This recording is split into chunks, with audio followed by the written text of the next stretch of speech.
Meu querido irmão, minha querida irmã, nós queremos te convidar ao momento de adoração, de louvor ao nosso Deus, e nós vamos começar o nosso culto cantando o hino de número 221, um vaso de bênção. Vamos adorar a Deus, vamos louvar o nome do Senhor com este hino de número 221. E se você tiver um hinário aí na sua casa, você pode nos acompanhar. Quero ser um vaso de bênção.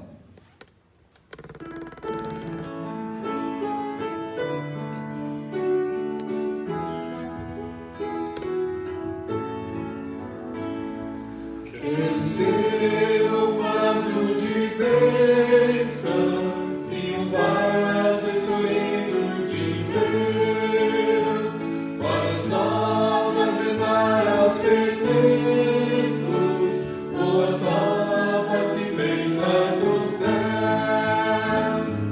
Faze-me um vaso de bênção, Senhor, vaso que leve a mensagem de amor,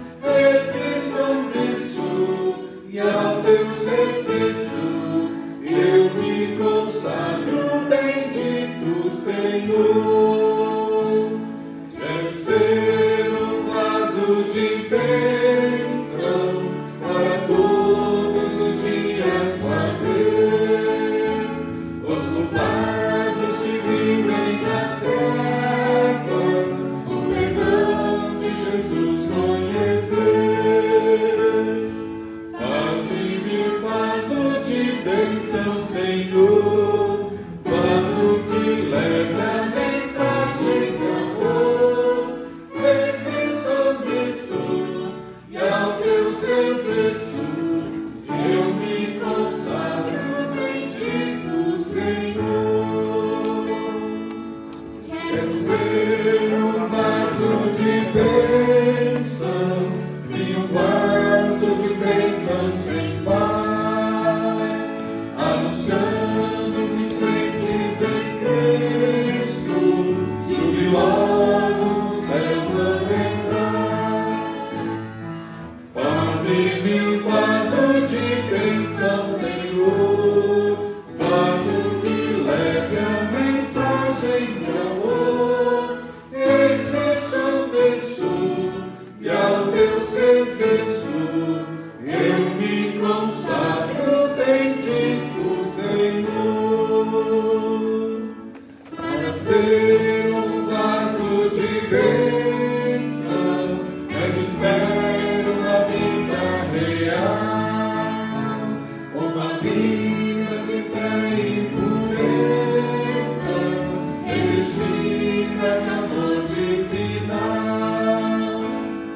Faze-me um vaso de bênção, Senhor, vaso que leva a mensagem de amor, eis-me submisso, e ao teu serviço eu me consagro, bendito Senhor.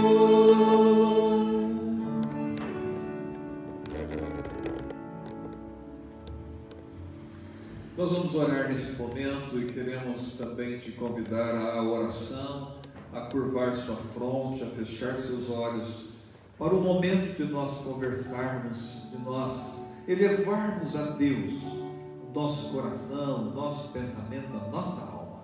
Vamos orar.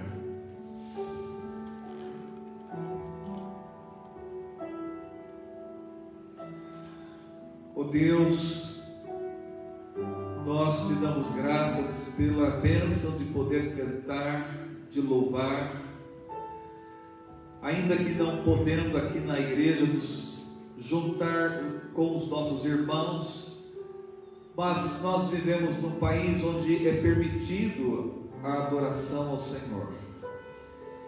E junto com os nossos irmãos que estão nos seus lares, queremos te adorar, te bendizer, ó Deus, e que o Senhor venha receber o culto que a ti prestamos.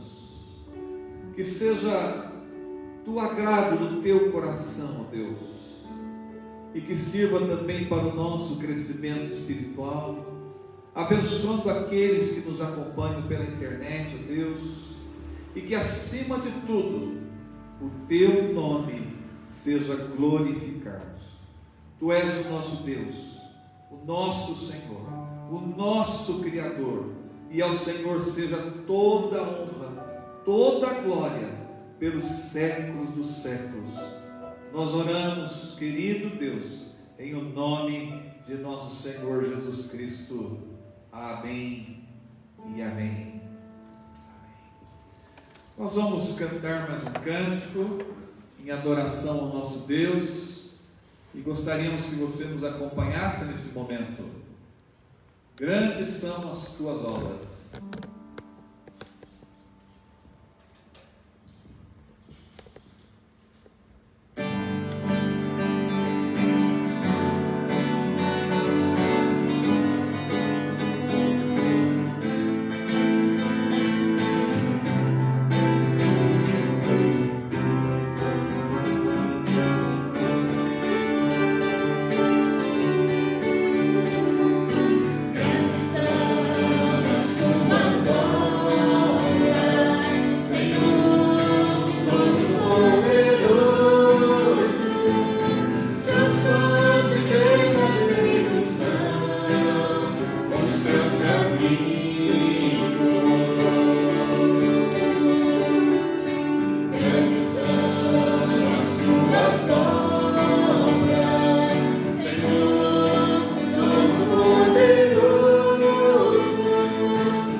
Nós queremos nesse momento elevar a Deus a nossa intercessão e convidar você que está na sua casa, no seu lar, que nos acompanha pela internet, vamos ter um momento de intercessão. Eu sei que você pode aí mesmo curvar sua fronte, fechar seus olhos e colocar diante de Deus o nosso clamor, a nossa oração, a nossa fragilidade, as nossas preocupações, a nossa ansiedade, cada um fazendo então a sua oração.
recebe, ó Deus, a oração do teu povo.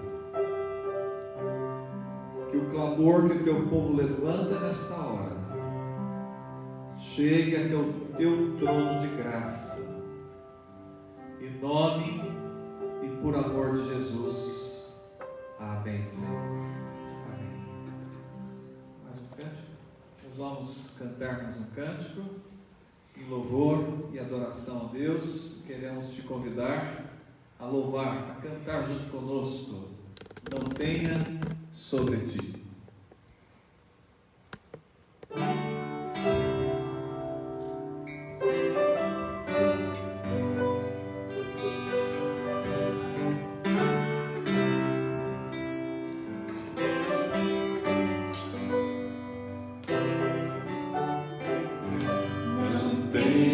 Sobre ti, um só cuidado, qualquer que seja, pois somente seria muito para ti.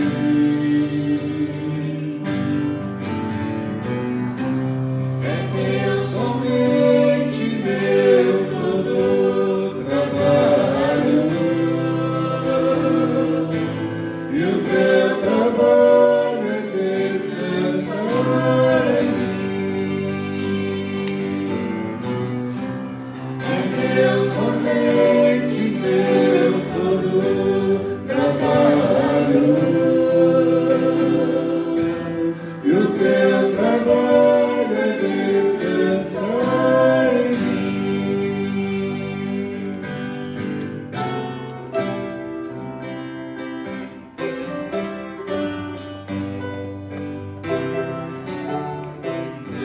Não temas quando enfim tiveres que tomar decisão. Entrega tudo a mim, confia de todo o coração. É teu somente meu todo trabalho, e o teu trabalho é descansar em mim. É teu somente meu todo trabalho, e o teu trabalho é descansar em mim.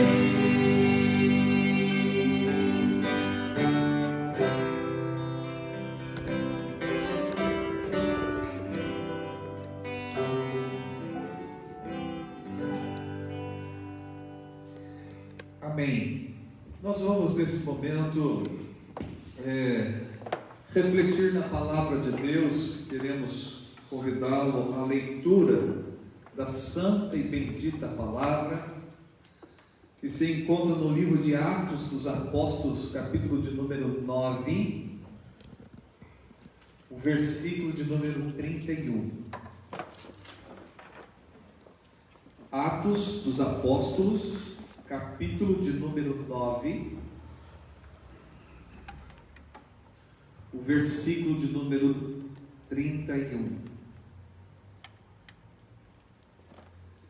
E eu lerei aqui a palavra de Deus que nos diz o seguinte: a igreja, na verdade, tinha paz por toda a Judeia, Galileia e Samaria, edificando-se e caminhando no temor do Senhor, e no conforto do Espírito Santo crescia em número.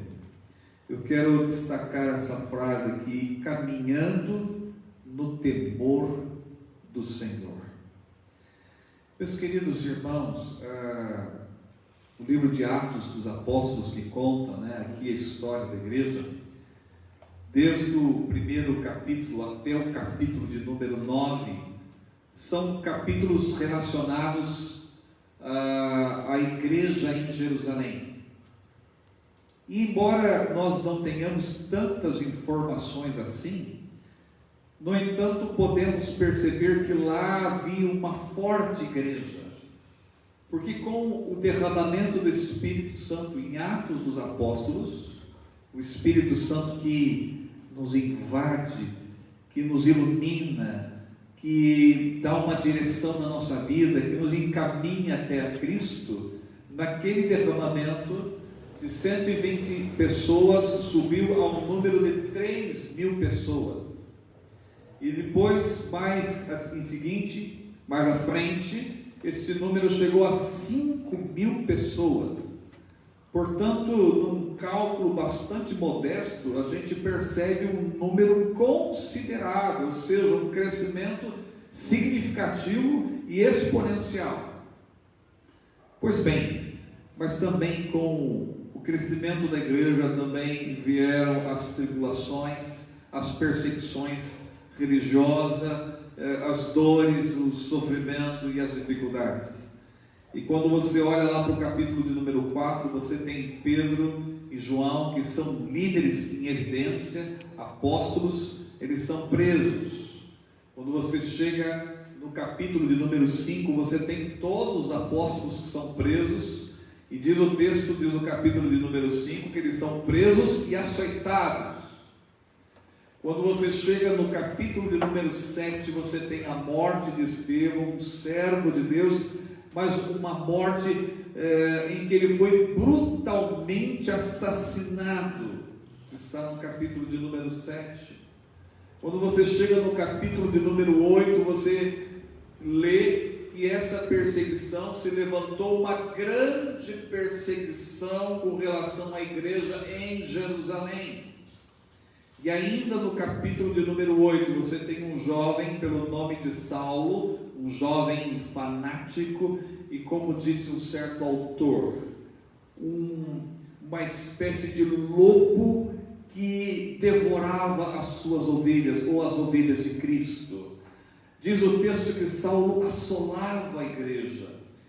Então, ao mesmo tempo em que houve um crescimento exponencial da igreja do Senhor, também veio as dificuldades, as tribulações, os sofrimentos.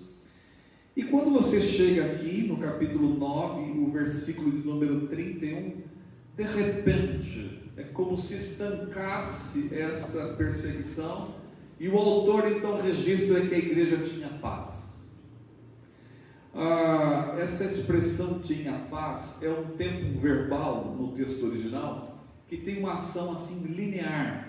Tinha paz, desfrutava a paz, usufruía de um certo descanso, e não apenas na Judeia, onde estava a igreja, onde estava a cidade de Jerusalém, mas também na Galileia, que ficava ao norte, e no centro, onde ficava a região de Samaria, de maneira que geograficamente essa paz dominou quase que toda a Terra Santa. Mas o texto não diz o que causou esse momento em que as perseguições cessaram. O texto não diz. O texto diz que em um determinado momento a igreja pôde desfrutar uma paz, sentir um descanso, sentir uma certa quietude, paz. E alguns atribuem isso a alguns fatores. Uns acham que a perseguição causou aí uma dispersão muito grande, e de fato, quando você chega no capítulo de número 11, versículo 19, diz que as pessoas foram dispersadas, e principalmente com a morte de Estevão. Mas isso certamente não era a causa, né, da cessação da perseguição em si, né? Outros pensam que seja a conversão de Saulo, que de fato era um perseguidor da igreja. Mas o texto diz que mesmo depois da conversão de Paulo, ainda a perseguição continuou, e ele foi quase que sofreu com essa perseguição, quase foi vítima, quase que perdeu a sua vida nessa perseguição. Então, a conversão de Paulo ou a dispersão dos cristãos podem até ter contribuído, mas não foi a causa da cessação, né, dessa perseguição. Os estudiosos, eles têm olhado para esse texto e encontram nesse texto, à luz da história, um fato histórico que possivelmente contribuiu para que a igreja sentisse paz, tivesse um momento de descanso, de quietude, que foi um conflito judaizante entre os judeus e a cultura gentílica, a cultura greco-romana, mais especificamente aqui a cultura romana, onde desencadeou uma ordem do imperador Calígula, que ordenou que o governador da Síria levasse uma estátua do imperador e colocasse dentro do templo de Jerusalém para ser adorado. Possivelmente esse fato tirou o sono dos judaizantes daquela época. E é por isso, é possível que isso tenha tirado o sossego dos judeus e desviado a atenção na perseguição aos cristãos. E é interessante que isso está relatado tanto em Flávio Josefo, que foi um historiador judeu do primeiro século, quanto em Filo de Alexandria, que vivia na cidade de Alexandria, no Egito, também no primeiro século. E esses dois autores narram esse fato histórico.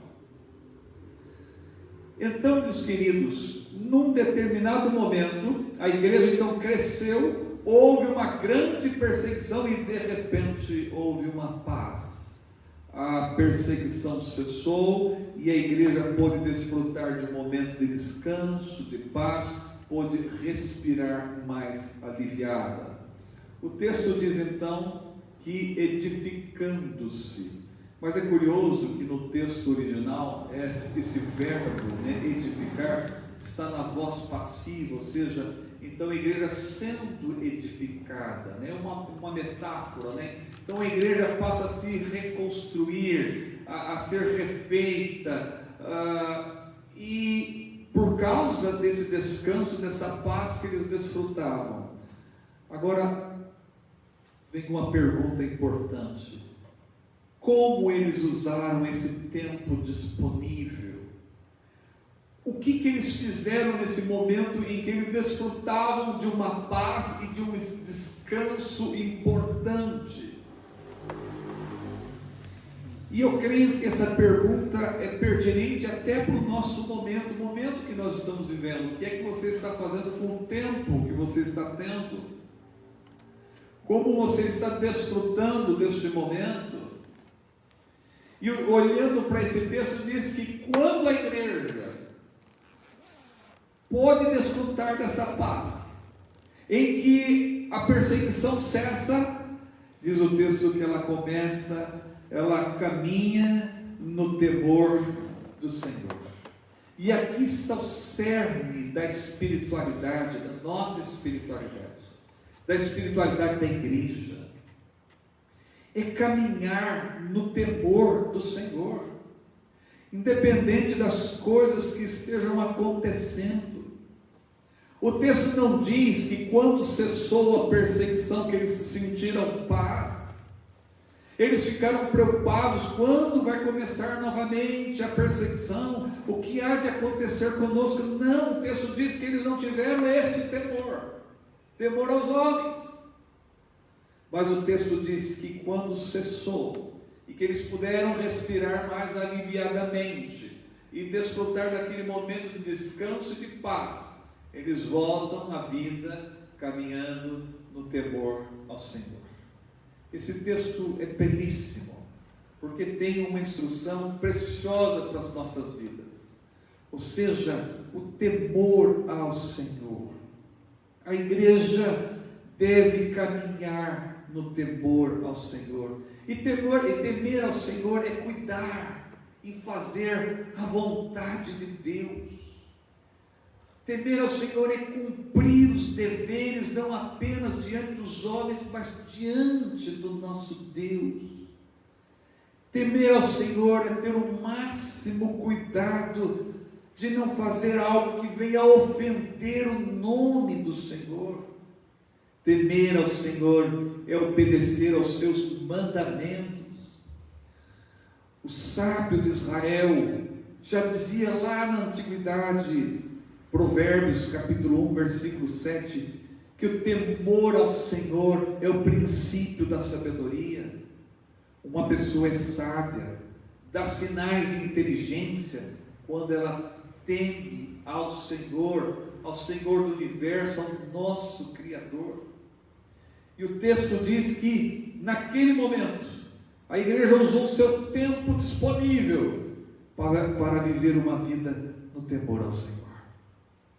E isso tem um grande ensinamento para você e para mim, para nós, para a igreja de Cristo. Por quê? Porque todos nós, meus queridos, somos peregrinos nessa terra. E devemos viver e caminhar no temor ao Senhor. A Bíblia diz que é para nós caminharmos olhando para o autor e consumador da fé, Jesus Cristo. Isso está lá em Hebreus capítulo 12. A igreja não pode deixar de caminhar no temor do Senhor, independente das circunstâncias. Há no Antigo Testamento uma expressão relacionada a Enoque, que teve uma vida longeva, e de repente o autor sagrado, quando escreve sobre Enoque, diz que Enoque andou com Deus. Que frase maravilhosa para resumir a vida de uma pessoa. Fulano andou com Deus, Enoque andou com Deus. Mas existe uma tradução do Antigo Testamento hebraico para a língua aramaica, feita há muitos anos atrás, em que o tradutor, o intérprete, quando chegou em Enoque, ao invés de ele traduzir Enoque andou com Deus, ele traduziu da seguinte maneira: Enoque andou no temor do Senhor. Olha que coisa interessante, Enoque andou no temor do Senhor. A compreensão de andar com Deus e andar no temor do Senhor. E é isso que a igreja deve fazer. Ainda que nesse momento que nós todos estamos passando, nós devemos andar no temor do Senhor. E não importa, meus queridos, as circunstâncias. É verdade que vivemos um momento bastante difícil, complicado, complexo, e que pode atingir a você e a mim, e que pode prejudicar a vida de tantas pessoas, mas cabe a nós vivermos no temor do Senhor. Eu não sei como você está utilizando o seu tempo, eu não sei como está sendo o seu caminhar nesses momentos, nesses dias, nessa tribulação, mas a igreja primitiva, quando pôde respirar mais aliviadamente diante da cessação da perseguição, ela então caminhou, voltou à sua vida caminhando no temor do Senhor. Quando você abre o primeiro capítulo de Jó, você tem o testemunho de Deus. À primeira vista, o testemunho de Deus em primeiro lugar. Porque Deus disse o seguinte: viste o meu servo Jó, homem temente, homem temente. Quando você estuda a história de José do Egito, um jovem que se recusou a fazer a coisa errada, isso está lá em Gênesis capítulo 39. E por quê? Por temor ao Senhor, por amar ao Senhor, por respeitar o Senhor e os seus mandamentos.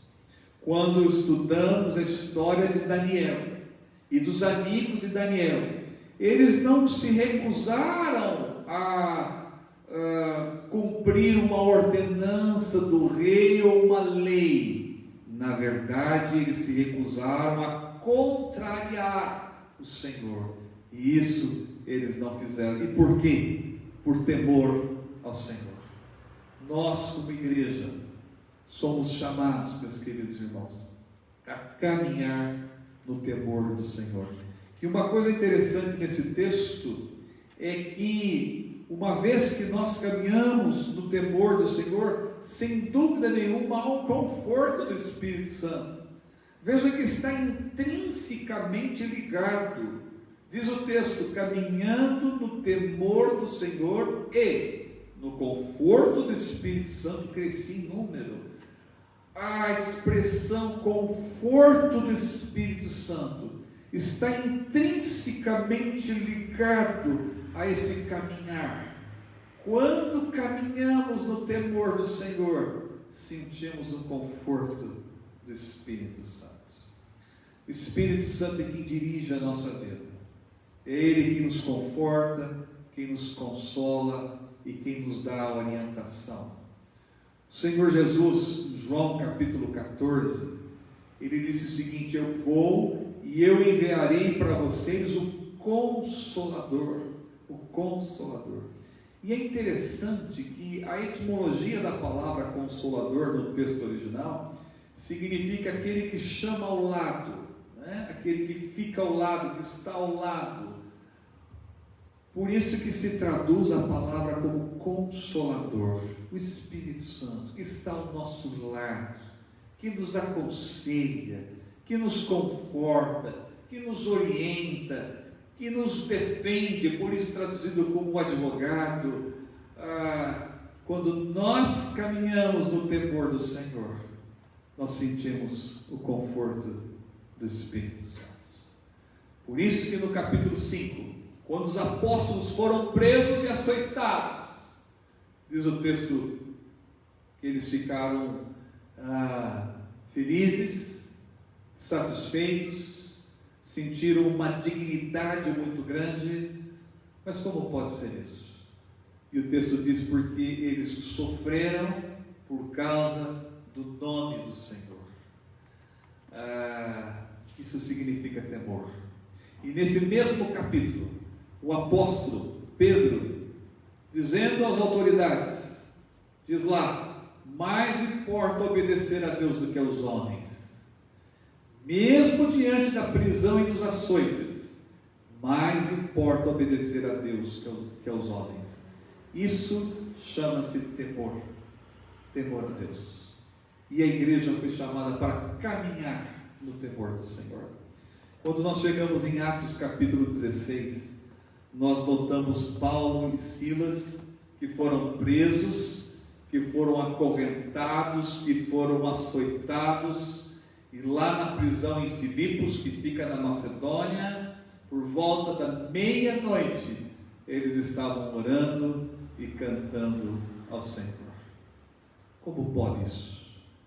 Eles viviam no temor do Senhor, e por isso havia o conforto do Espírito Santo.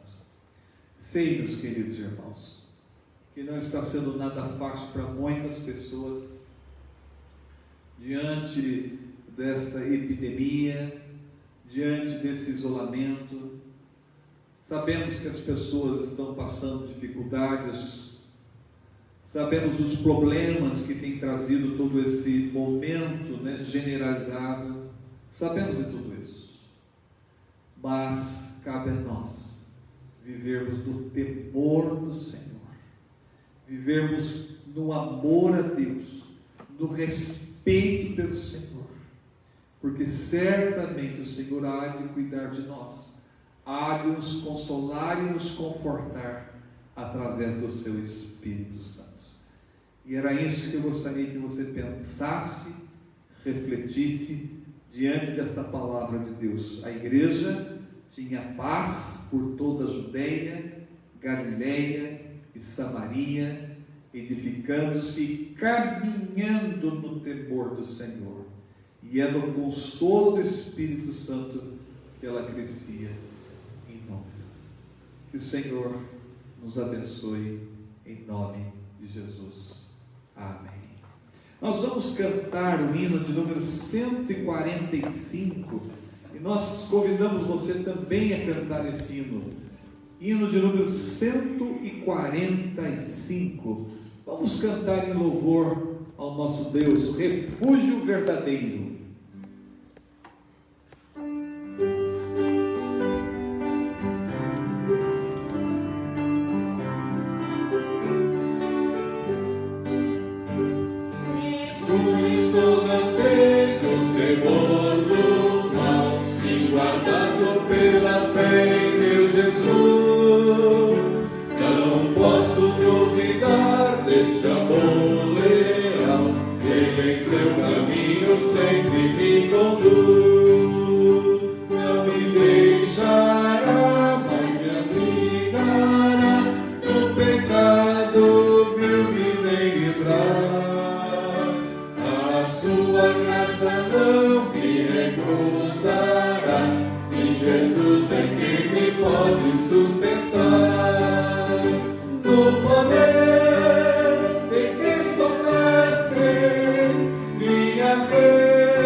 Esteja fazendo a obra, Pai,